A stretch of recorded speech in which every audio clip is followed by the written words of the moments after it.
Hi guys, Vlog here and welcome to another FIFA 21 player review, and today guys I'm going to be doing the 85 rated in form Fernando from Sevilla. Very excited to use this card because he fits perfectly into my mostly Brazilian team.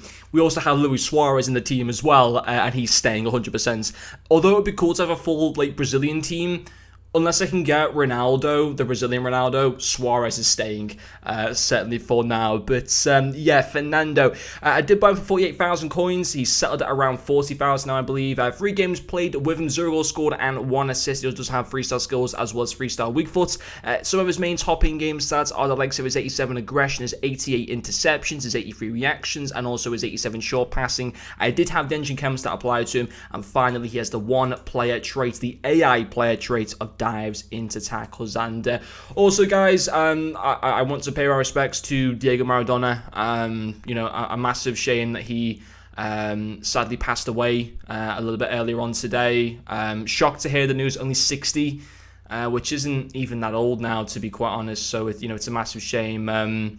You know, I think he was 100% one of the greats, although I never got to saw him live. I've seen plenty of documentaries on him, you know, like on YouTube as well. You can go and see them later. So there are some really, really good, interesting documentaries on him. And I think we can all agree, you know, he was someone that certainly lived life to the fullest. He was a wild party animal. That's just, if we can put that in a polite way. But yeah, I'd like to kind of know what you guys think, you know, some of your memories of Maradona as well in the comment section. But yeah, may he rest in peace. A fantastic icon of the game. But yeah, moving on from that, Fernando, in terms of how he was to use in game, he was actually a really, really solid card, to be honest. Although, you know, he's one of those cards, he's a CDM, he's not very exciting, you know, he's not like a Lionel Messi or a Cristiano Ronaldo. He doesn't play the most exciting role, but in terms of like a good, solid, reliable defensive midfielder card, he can certainly do that. Now, of course, I was using him as a centre midfielder. He can play that role.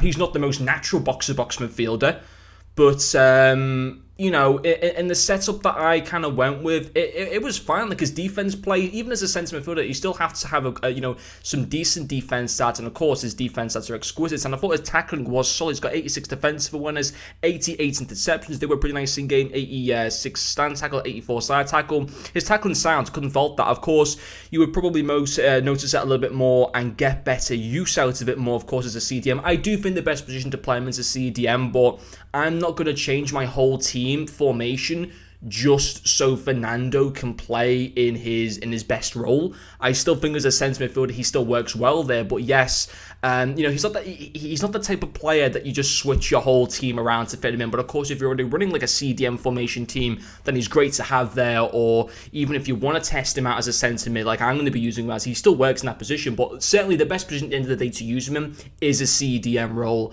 But yeah, his tackling was solid. Couldn't fault that, to be honest, for the most part. Really, really good defensive stats.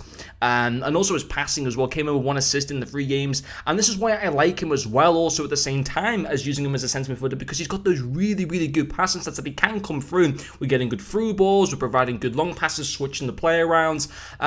He is actually relatively decent on the attack. He feels nice and composed on the ball, feels relatively smooth actually. I think the engine cam style certainly helped that. It gets his agility and balance up to decent statistics. His dribbling up to 83 as well, which wasn't too bad.